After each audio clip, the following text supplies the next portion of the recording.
And we ask that you please mute yourself. I believe I've pretty much muted everyone, but we would ask that you please mute yourself so there isn't any echoes in the background. You can either utilize both phone or computer for your audio, but if you have questions, please take advantage and you don't see that picture that's on there, that you can either raise your hand or you can type comments in the chat feature.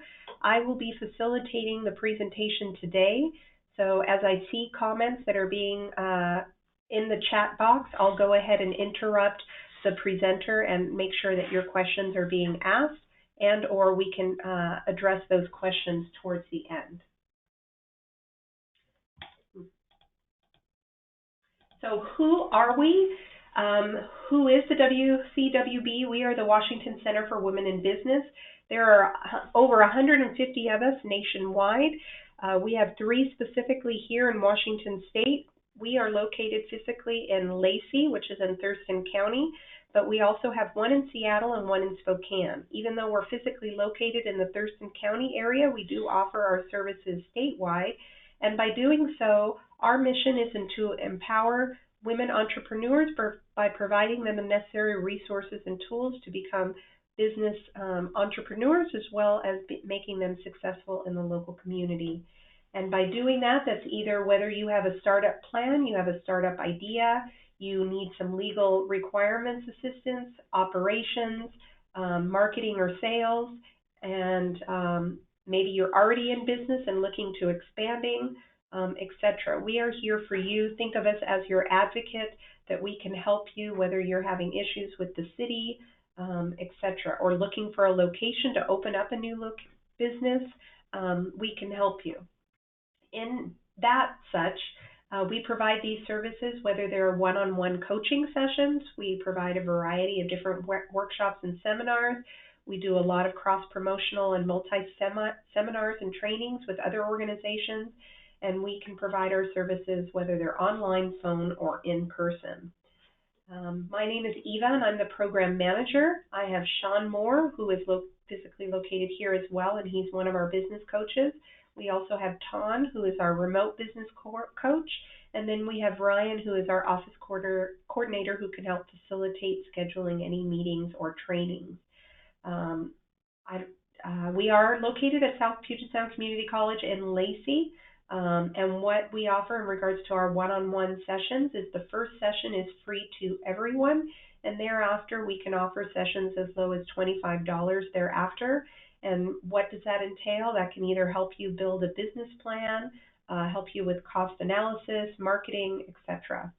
We do have some scholarships available, and again, note that we do cover the state of Washington. As I mentioned, this is one of our series. It's a Let's Talk Business. We are currently on today's November 4th, and we have one more before the end of the year that's helping you prepare for tax season. So without further ado, I'm going to go ahead and hand this off to our presenter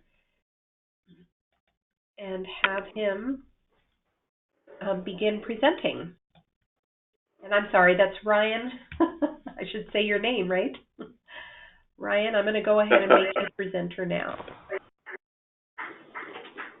All right, thank you very much, Eva, and welcome everybody. So Eva is going to move over the presenter role here so that I can get some information up there in front of you. I'm just watching for that to switch.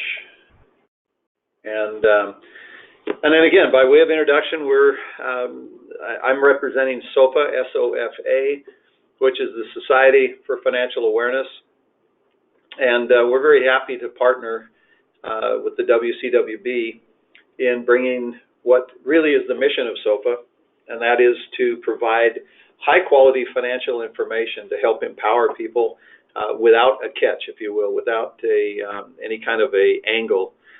This is a 501c3 not-for-profit organization, and so what it does is it allows us to fill what I think is a huge void out there, which is good, solid financial information, again, in a non-sales environment.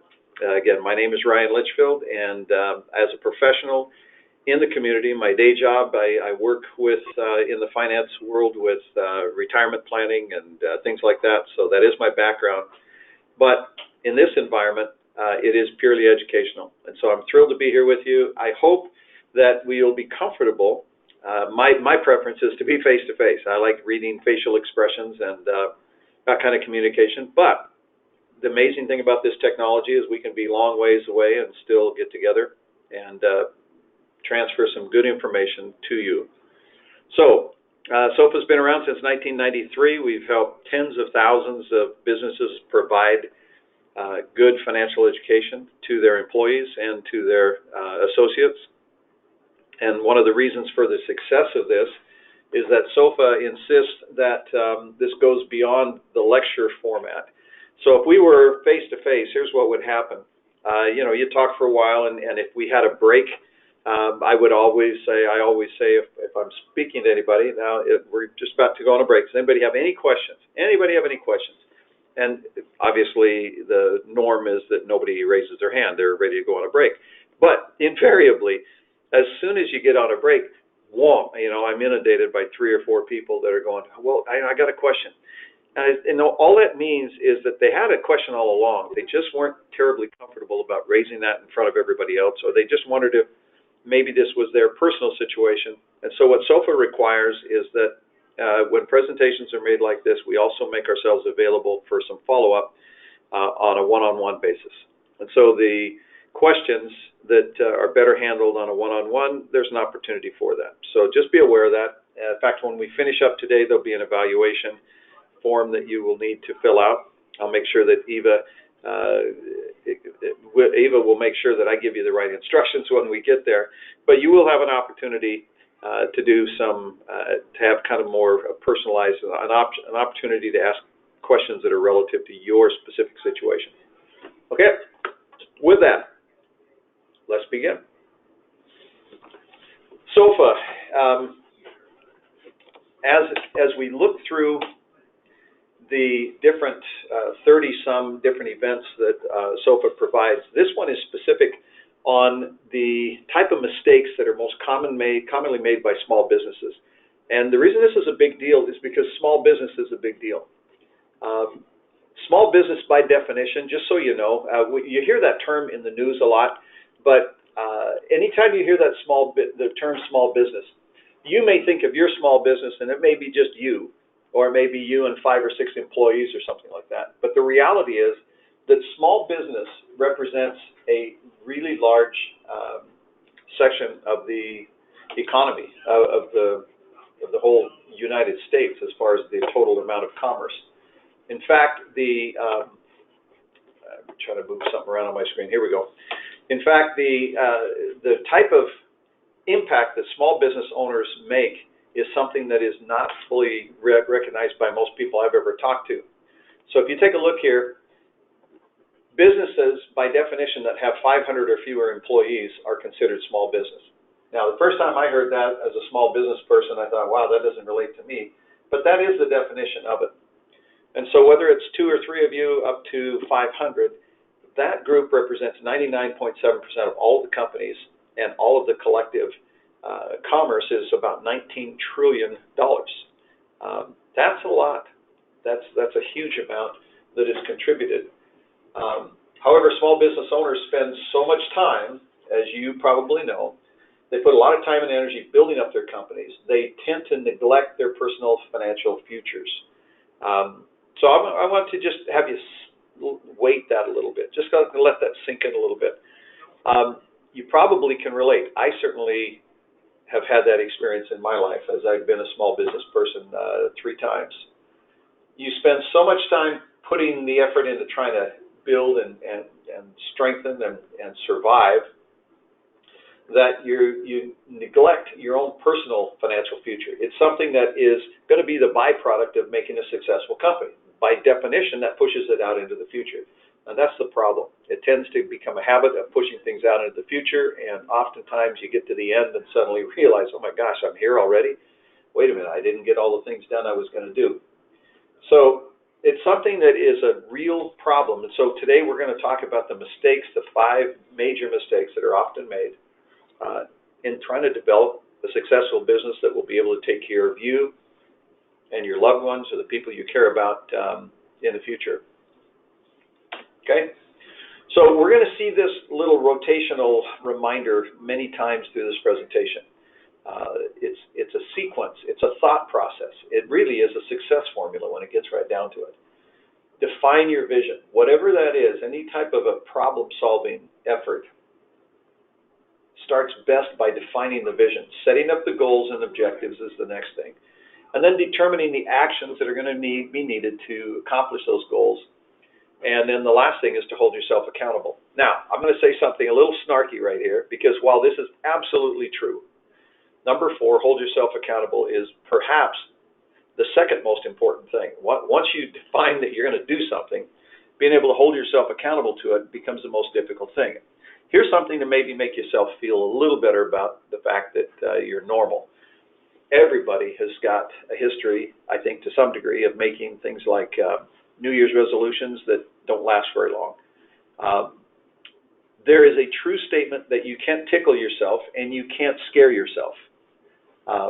I think there's another corollary to that, and that is it's extremely difficult to hold yourself accountable, because you are the one who's most likely to give yourself a break and not follow through. So I'm just going to add a little caveat right here, and that is my experience of the most successful way to hold yourself accountable is to have an accountability partner. You bring a third party into it of some sort. So every time you'll see this pop up, oh yeah, and hold yourself accountable, recognize that that's almost impossible for about 95% of people from what I've been able to study.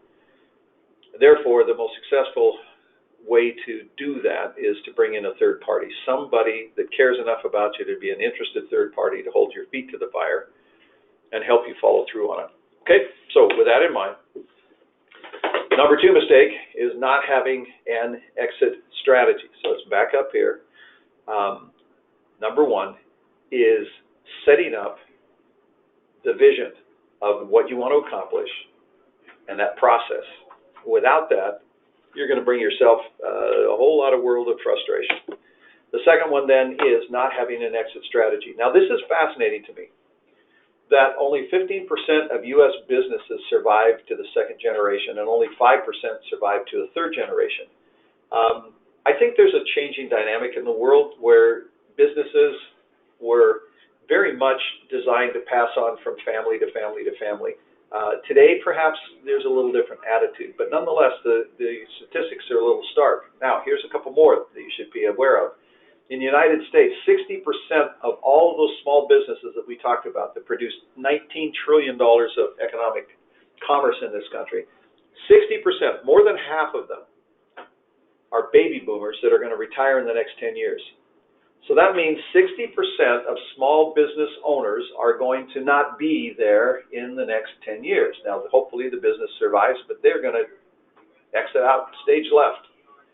Only 1 out of 8 of those businesses currently have a succession plan. Now, that is kind of scary. Think about that. 60%, over half of the small business owners in this country will retire in the next 10 years. And only 1 out of 8 of them have a succession plan. Now that seems crazy to me, but it's, again, one of those things that's just a product of we're busy. As business owners, you're very, very busy. And it's something that you probably thought about occasionally, and oh yeah, we need to do something about that, but oftentimes it just doesn't get done. In fact, there was a survey done of any of the businesses that had $3 million of investable assets. So, successful businesses, successful small business, and they've got $3 million of investable assets. More than half of those did not have a succession plan. So you would think that some of the companies that are big enough to have got that big of investable assets, no, most of those, more than half of them, don't have a succession plan either. So no matter how long you're going to work or how much you love your business, a clear exit strategy has got to be part of the process. It's got to be something that is there for you. So again, with regard to an exit strategy, what are you going to do? You got to define what the ideal exit strategy is going to look like to you guys. And then you determine the real value of your business. Now, this is kind of interesting because most people don't know how to do this right. Most business owners have got an idea how much their business is worth because they reflect how much they've put into it. I was talking to a fellow last week who owns a piece of property, has a gas station on it here in the Seattle area. And he is convinced, because he has spent so much time and money and 7 days a week building up this little gas station over the last 15 years, he knows how much he wants to get out of it. He's convinced completely of how much this thing is worth. And, I happen to know him, and he asked for some advice, and so I was helping him try to find a valuation on that. And the way you do that, by the way, is you bring in a professional. You may think you're the professional because you know the business, but you know what? An interested third party, somebody who's going to look at it pragmatically, is going to give you a lot better feel for what the real value is. It's an emotional thing that you've got to try to divest yourself from in order to get good information. So, in looking at that, we ran into a problem. I was able to get some professional evaluation for him, business-wise, and the valuation was not as much as he thought it ought to be. His reaction was to become defensive, kind of become mad. It's worth to him what he's put into it and what he thinks he ought to be able to get out of it. But guys, it's the right price. The right price on anything is the price when a buyer and a seller meet. When somebody's willing to pay that much and you're willing to take that much for the service or for the product, that's the right price. And it's not an emotional thing. It's just kind of the way it is. So he's still very frustrated. And for you, if you're one of those business owners that will be in the next, say, 10 years getting out, an exit strategy is going to involve getting a professional, getting a good handle on what you can market that business, or at least the interest in that business, what it's worth. And sometimes it may not be what you think it ought to be, but it is what it is. So, mistake number 3, not having separate retirement savings. Now, this is interesting. The key word here is separate, by the way. Most things in business are commingled. It's almost a necessity. You're sometimes robbing Peter to pay Paul. You're moving stuff around behind the scenes to make accounts balance and to float things sometimes. And even if there's an intention of setting money aside for retirement, oftentimes it gets commingled, and then, oh my gosh, we got a fire we got to put out. Well, we can replace that. We'll pull that money out, but we'll replace it when this other job finishes or when we get to the end of this quarter. And sometimes that never happens. So the reality here, it's a huge mistake, because if you don't do it, it has huge consequences. So let me just share something with you. Because I work with folks who are retiring, that's exclusively who I work with. They're either just about ready to retire or they've recently retired. Here's what I see a lot. And you will relate to this, I hope, in a positive way as small business owners. I deal with a lot of people who have come in with nice fat savings accounts. Maybe they've got a pension. Maybe they've got 401ks, 2 or 3 401ks sometimes. They've got their IRA. They've got all these things, and they're pretty well set. They just have no clue how much they can spend for the rest of their life without running out. And they don't know how much they can safely spend. They just think, well, I'm probably okay, but they got a lot of questions. So, I can help them with that. That's great. But the thing is, I look at some of these folks and I recognize, as I get to know them, had they not had a company plan, had they not had something that automatically took money out every month and put it in there long enough for it to build up and for them to start to see it and go, wow, this is pretty cool. And where the company's kicking in a matching, 3%, 4%, 6%, what it is, whatever it is, they would not have been prepared. They wouldn't have on their own saved this money up. It's just a fact. Their success to a large degree was the fact that some company, some mechanism was putting stuff away for them. Okay? That's what made them successful in getting ready to be retired. And then I look at a lot of individuals that I see that are self-employed. They've built businesses. Maybe they've been pretty successful. But as far as being able to have funds set aside for themselves, they don't get around to it. It's harder when it's all up to you to do it. And I think you can probably relate to that. It has nothing to do with discipline. It has nothing to do with being a good person or being a bad person. Some people really beat themselves up because they realize they haven't done what they know they should have done because they were busy putting out fires and trying to make a successful business. While somebody that worked, 9 to 5 at IBM or Boeing or some other place that was just giving them a regular paycheck and putting money away every month and kicking in some bucks from the company, they wind up with this great retirement exit strategy. Okay? So all I'm saying is that I think it's more difficult for small business owners to do this, but it's hugely important, and the time to start doing it is now. It really is. You've got to have some discipline somewhere through either a third party to help you, but there needs to be something that will get you to set money aside regardless, because there will always be a sense of expediency in a small business where that money could really be used if we just did this and we could pay it back and when this next job comes through or next quarter we'll be able to. Guys, that kind of stuff is just, it's maddening because it always winds up backfiring. Okay, so number 3, balance your personal, professional finances. This is very related to what we were just talking about. All right? The circle around is explore valuable retirement tools from SEPs, from IRAs, and 401ks. As a small business owner, there are things that you can set up and do. Even though you're not working for some company that's already done it for you, you are the company. And even with very small number of employees, there are things you can do.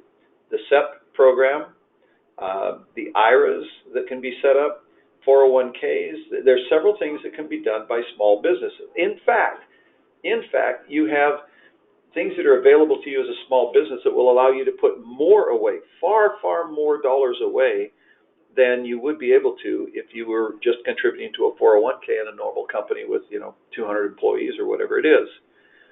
The individual retirement programs, if you can and will take advantage of them, are huge. Okay? They really are. They're a lot more than you can put in when you're working for some company for a wage. So definitely look into those. Review your budget. Well, that simply means you take a look at how much you could realistically set aside and then try to put some mechanism in place that makes it automatic. Please try not to leave this up to something that you have to decide every month. Again, the success for most people in the workforce is that somebody else is doing it for them. They don't even see it. They just get used to the fact that it's happening, and every once in a while they look at the balance and go, oh, wow, that's cool. Look at that. It's building up like crazy. But when you have to decide to do that every time, it's a recipe for disaster.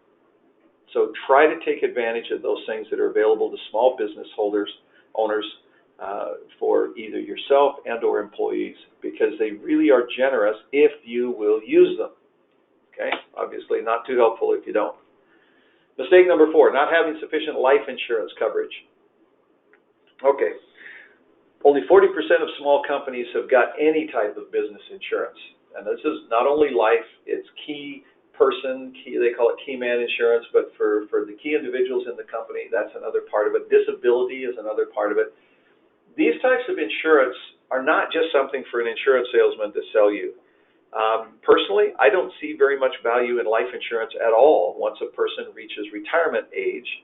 When they're ready to retire and they've got sufficient funds to take care of themselves the rest of their life, life insurance becomes something that can very easily that money can be put somewhere else because it doesn't have the function that it does in previous years.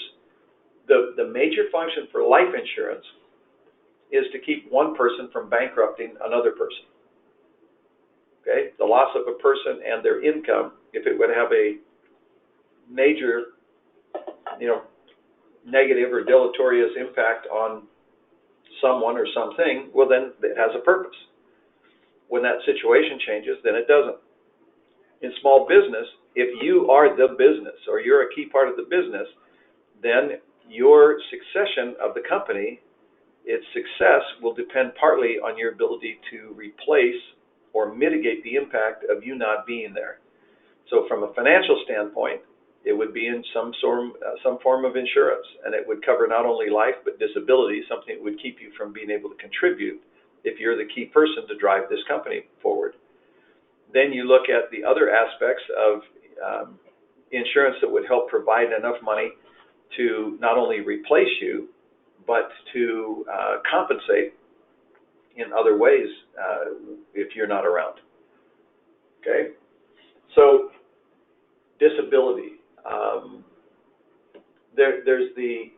There's just the overall concept that while you are still a part of that business that would be damaging if you weren't there, you need to cover that. It's that simple.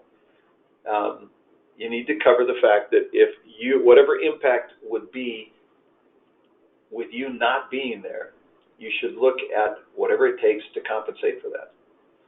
And again, it's something that gets put off. Far too many people who should have it don't. They know they should, they just never get around to it. Okay, so that's number 4. How do you deal with that? What do you do? Well, analyze your current life insurance coverage right now. What do you have or not have? Do you have that for the key people in the business? Right? Do you have disability for key people in the business? And you just have to simply think through the situations. Okay? You have to say, if this person suddenly wasn't there, or they were here but they were incapacitated, so they had a reduced capability, and we still want that person as part of the organization, how would you compensate? And these things can be tailored. You can have insurance tailored to meet all of these needs. Again, I'm not selling insurance to you. I'm not advocating any particular person. I'm saying there are resources that can help you customize that coverage, and you should look at doing it. Address your family's life insurance needs. That's simply the fact that if something happens to you, it's going to impact your family. And it's going to impact it more than one way. Obviously, from a physical standpoint, you're not there. It's going to cause some trauma, no doubt. From a financial standpoint, what is going to be the impact if you're not there for family, if you have family that's dependent on you? Again, analyze it. Turn to some professional that can help you customize a solution that makes you sleep good at night. Okay? And then hold yourself accountable. I really believe, my brother is somebody who taught me quite a bit from a business standpoint, and I've got a son that is really doing this well. And that is they work with teams, mastermind teams.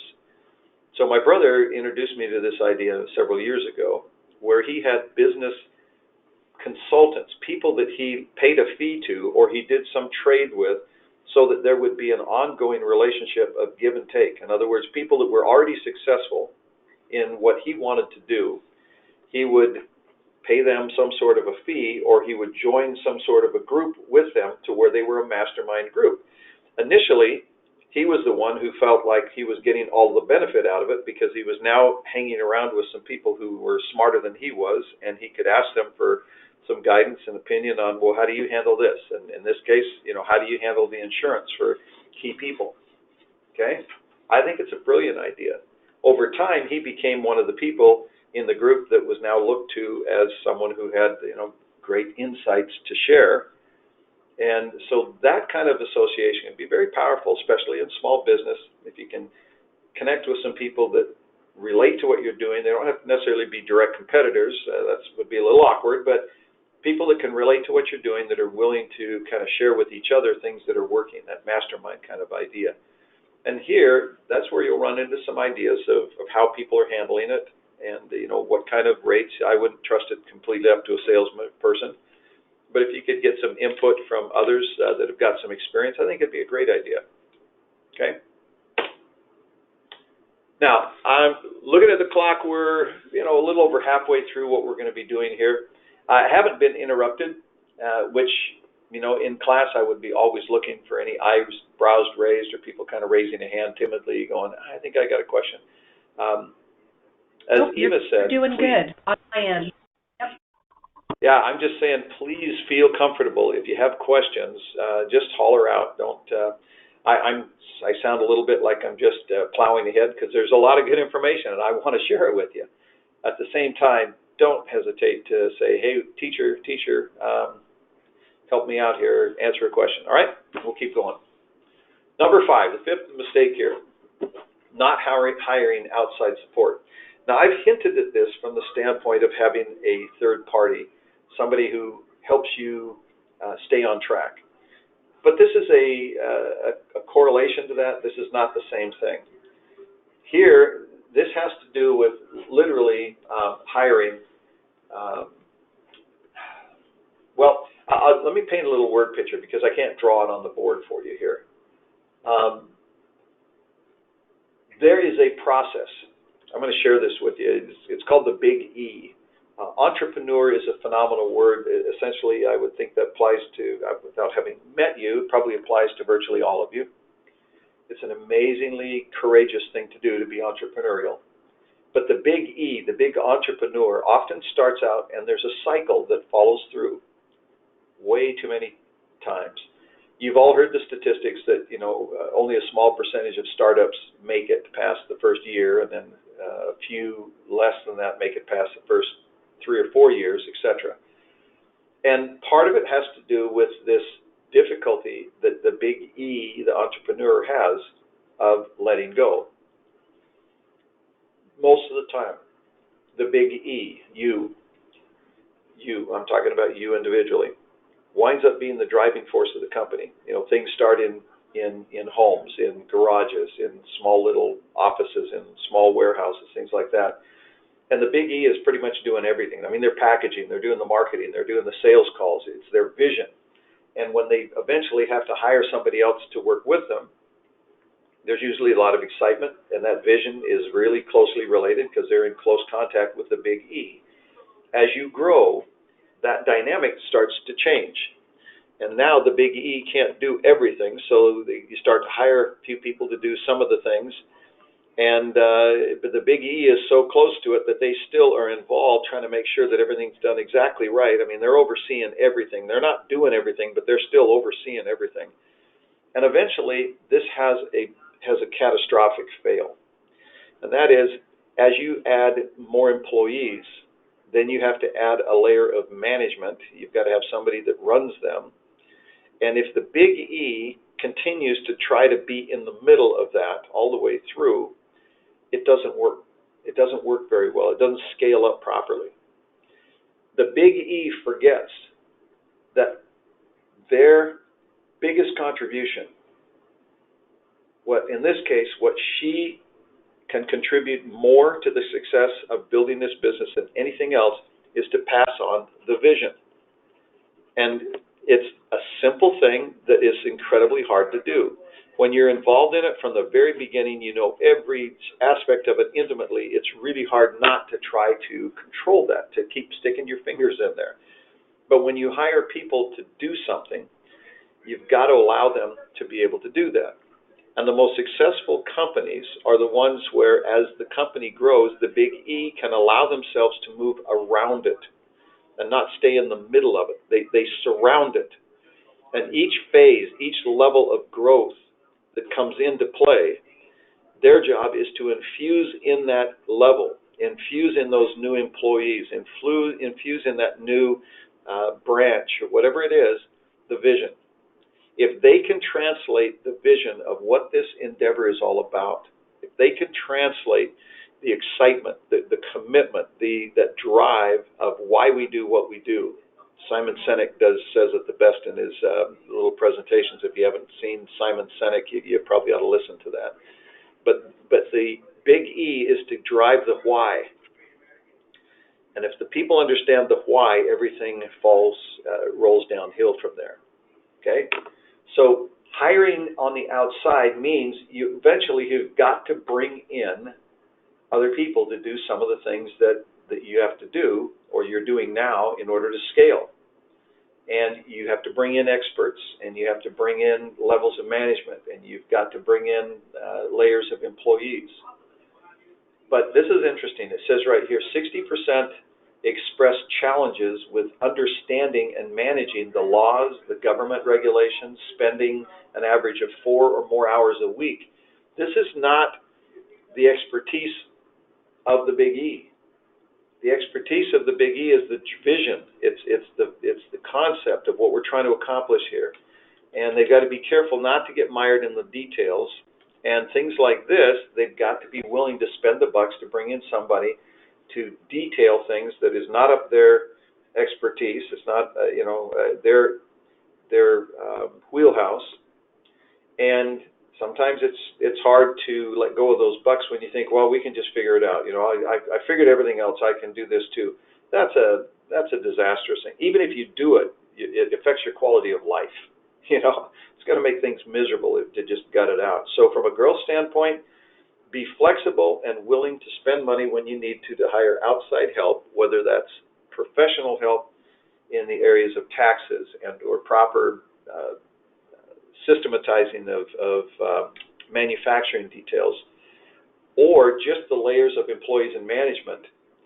Remember that your job, first and foremost, is to drive the vision. Bring in the people that you need to bring in and look at it, keep looking at it from the outside.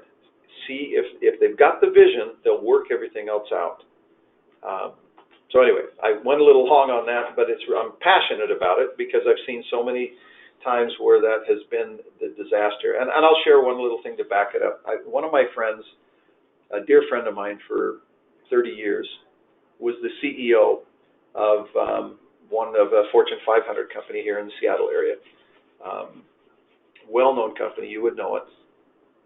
But he and I worked out this little discussion about the Big E because he saw it in his career, even with companies that were fairly large companies, where entrepreneurs would build up a company, and it didn't take very long in the success of the company to where the board of directors, which was ultimately put in place, voted the entrepreneur to a back seat. In some cases, kicked them right out of the company, gave them a big golden parachute, said, here's a pile of money, leave. Why? Because they could not keep their hands out of the details and it was stifling the company's ability to grow. Okay? You have to know that you don't want to be a victim of your own success, I guess, is what to do, is the way you look at it. So determine what your professional support needs are. Get recommendations. Do due diligence. Guys, if you're going to hire a consultant or a specialist, ask somebody else that's used that person. At least talk to a couple of people who can say, yeah, working with them was a good idea or not a good idea. That information's always out there. Everybody leaves a trail. So if you're going to hire some sort of a consultant or an expert, don't let them come in and intimidate you because they, so much experience and we've worked with these companies and da-da-da-da-da-da-da. Check them out. Make sure that you can have a relationship with them because it's going to be a professional, but it's going to be an integral, kind of an intimate relationship because you're going to open everything up. You're asking for some help. All right? And the next thing is to ask professionals to work together. Well, what do you mean by that?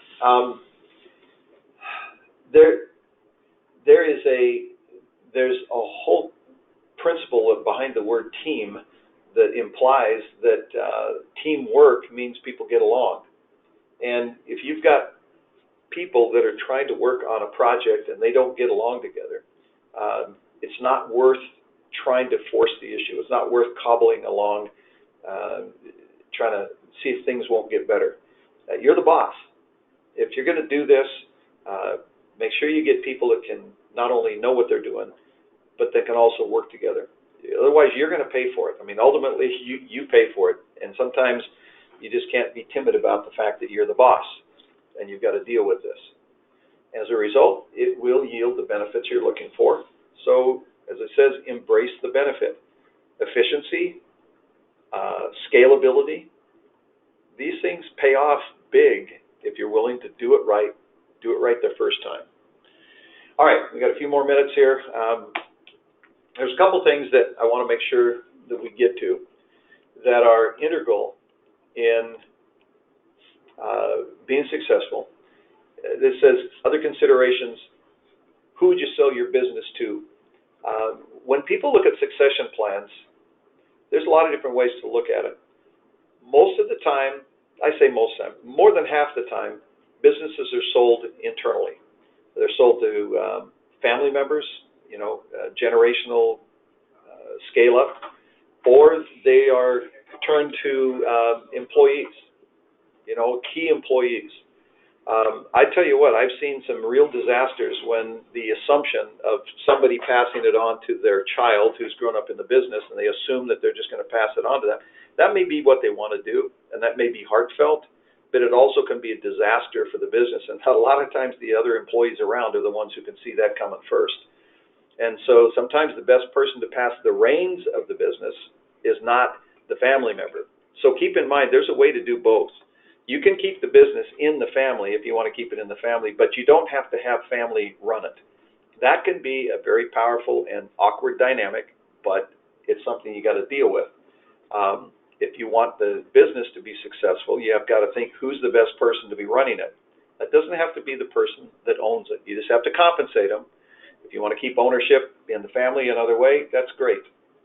You can do that. All right, what about taxes? Nearly every retiree, and again, what did we say? We've got a huge number of the business owners in the next 10 years will retire. Nearly every retiree is going to experience rising tax rates at a point in their life. Sometimes when they don't expect it, they assume that, well, I'm going to retire, my taxes will go down. A lot of times that's not the case. Okay? Tax minimization is not against the law. Tax avoidance, hiding tax and not paying taxes you owe, yeah, that is. But minimization, I think, is an obligation. I think it's patriotic to minimize the kind of taxes that you pay and just pay the ones that you need to. If you owe them, pay them. If you don't, why would you do that? By the way, did you know that the IRS, by their own admission, has something like $10 billion of taxes that they collect every year that they didn't deserve, that are not owed to them? Okay, that's a lot of money. They do not hunt people down and say, hey, by the way, here's the money you overpaid. They're not going to do that. But it's billions of dollars that get paid just because people don't understand what their tax obligation really was. Okay. Qualified business income deductions. This is interesting. Many sole proprietors, like yourselves or self-employed individuals, may be eligible for a new deduction, whether you're an S-corp or beneficiary owners of trusts or partnerships, whatever it is. This new designation, the Section 199A, is a special deduction for qualified business owners, allowing them to deduct, I think it's 20% exactly. I think there may be some twists on that a little bit that I've heard, but basically 20% of their qualified business income can be deducted. Ignorance is bliss, folks, but it's expensive when it comes to financial things. Okay? Now, things to consider when you're looking at your retirement. This little picture of a nest egg is kind of a big deal because everybody kind of recognizes that as a euphemism for, hey, I better have one if I'm going to retire. Things to consider in that would be things like this. By the time you do retire, what percentage of your monthly income is going to come from Social Security?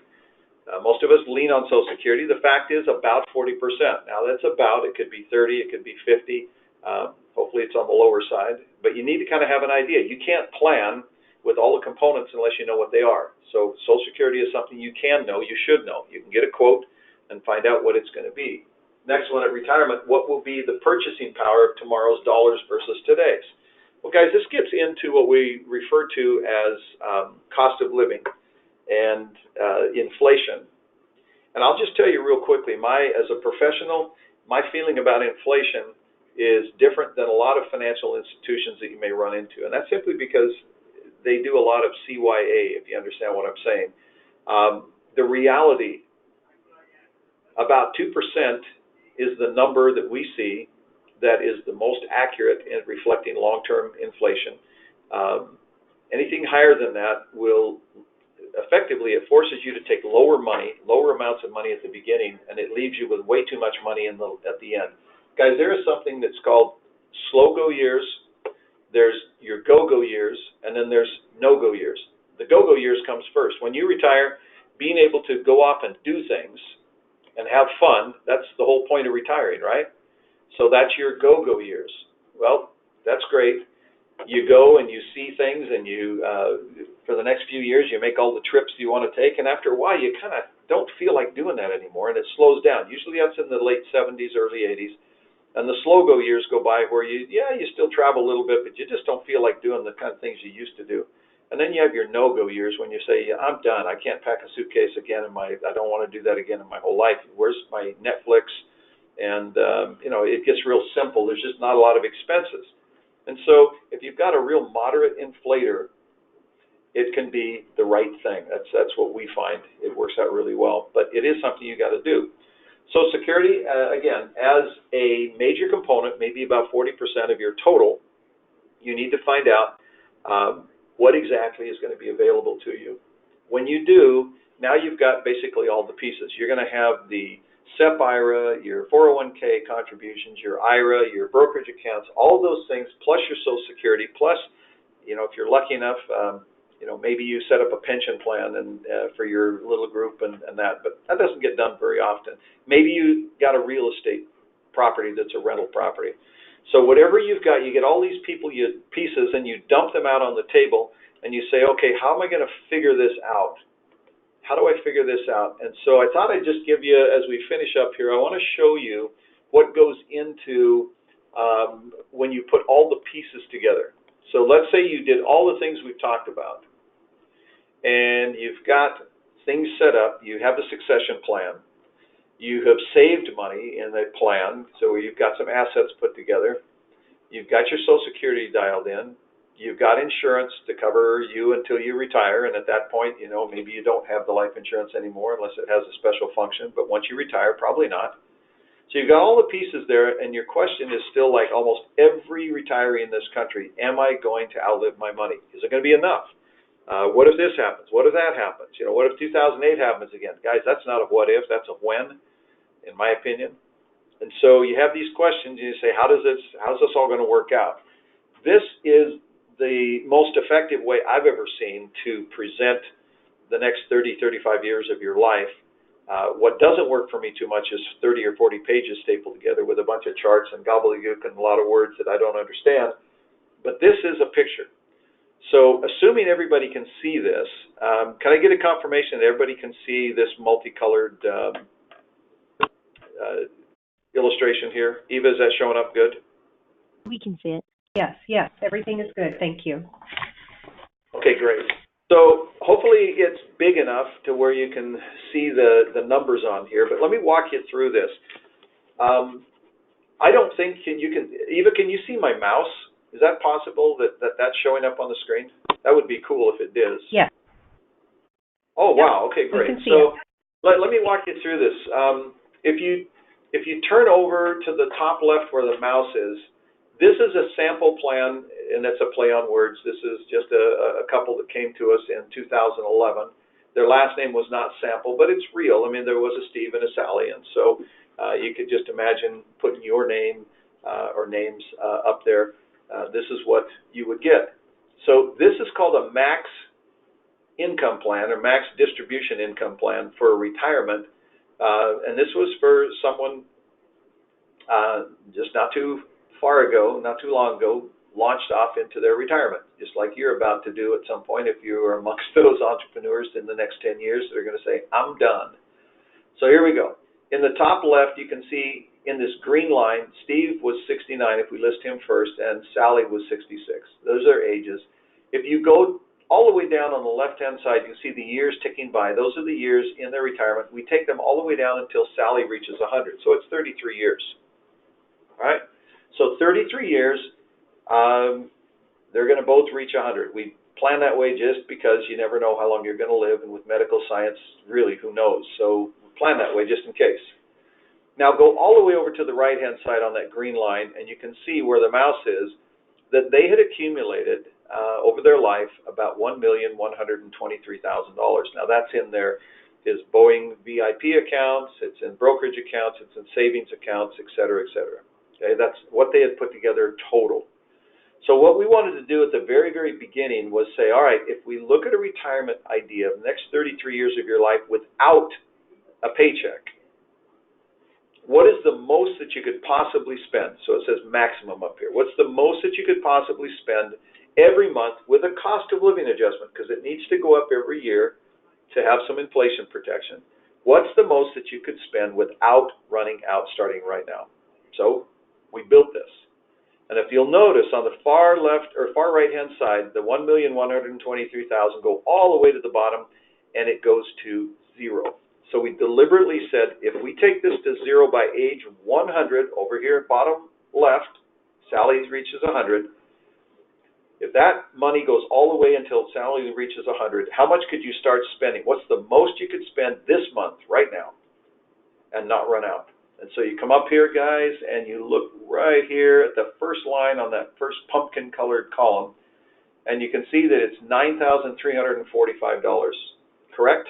Can everybody see that? So, Yes. $9,345. We asked them, is that enough? And they were kind of floored because they had been told by others that that was not possible. And they said, well, golly, yeah, it's all we need is about $8,000. Kids are off doing well. The house is paid for. We'd do fine with that. So, yeah, we're going to be, that would work. So we said, well, congratulations, you're retired. You're done. In fact, this says that you didn't have to work as long as you did. You could have stopped sooner than that, because if all you needed was 8, you got a lot more than that. So there you go. Now, if you take that $9,345 and multiply it by 12, their annual was $112,000. Okay, so that's that column right next to it. And you go one more column to the right, and there's some taxes that were taken out, so we put those back in. And so that means that they could have a gross income of $131,924 the first year, and then have that increase every year for the rest of their life, and they would not run out of money, no matter what happened. Well, they were pretty excited about that. So the $131,924, you see it right there? Go from right to left now. Subtract out the taxes. That gives you $112,000. Divide that by 12, and there's your $9,345 per month that they could start spending right now. Now, where is that coming from? First of all, it was good news. They found out how much they could spend safely. That's what they could safely spend without running out. And that was great. But where's it coming from? Go to the middle section here. See, it says sources of income. Now you have Social Security as the first two columns. Steve's Social Security was about $32,592. Sally's is $12,216. Well, it's a lot less. That's right. Because she was doing a strategy. They were doing a strategy that was going to help them maximize and optimize their Social Security. The next column is Steve's pension. So he's a Boeing guy. He's got a pension. There it is right there. And then one more to the right, this kind of orangish colored one here. It says $58,490 or $479. That was how much money they could pull from their investments, from their assets, to add to the pension, add to Social Security, and that's where the $131,924 came from. Now I'm going to stop right there. Anybody lost, or are you okay so far? The income is in the orange columns, and the Social Security is the first place, pension second, third place is the assets that will make that money available. Everybody good so far? I think we're good, but I want to let you know we have about 4 minutes left. Correct. I'm watching the clock. So anyway, that's where it comes from. Now, that $58,000 is going to come from over here where it says bucket assets. All the money that they had is tied up in 1, 2, 3, 4 different buckets. Now, these are investments, different blocks of money. This is where their $1,123,000 was invested. So 3 of them are yellow, and what the special thing about that is that those yellow buckets don't go down. They can't lose money. No matter what happens, market could crash 40, 50%, they don't lose anything. They can go up. They will go up, but they don't go down. And so this is the carburetor of the engine. This is where the good stuff happens. This is how you maximize that $1 million. In fact, if you take right here, this purple column that says cumulative income from assets, this counts and keeps track of everything that they take out. And if you go all the way through the bottom for 33 years, it says they will draw out and spend $1,976,000 from the $1,123,000. That's amazing. That's almost double. That $1 million will produce $2 million worth of income if it is distributed correctly. And if it comes from these yellow buckets, which it will, then it will never be subject to market exposure and market crashes. All right? Now, this is how you put a comprehensive plan together with all the pieces. And that's what you do with a business owner. Do the same thing, only you might have other sources of income relative to your business. All right? So part of what SOFA does, and I mentioned it at the beginning, is that they say, we're going to give you good information. And in this environment, it's been a little bit awkward to ask individual questions. So what's available to you is there's an additional 45 minutes to an hour that we could have on a one-on-one basis where you can dig into the questions that you might have that, yeah, but how does this work for me? Or in my business, what would it look like? Or I've got this question. that is available to you. And when you fill out the evaluation, which, by the way, we mentioned that at the beginning, so now when you log out of this one, when we stop, there will be an evaluation that will show up.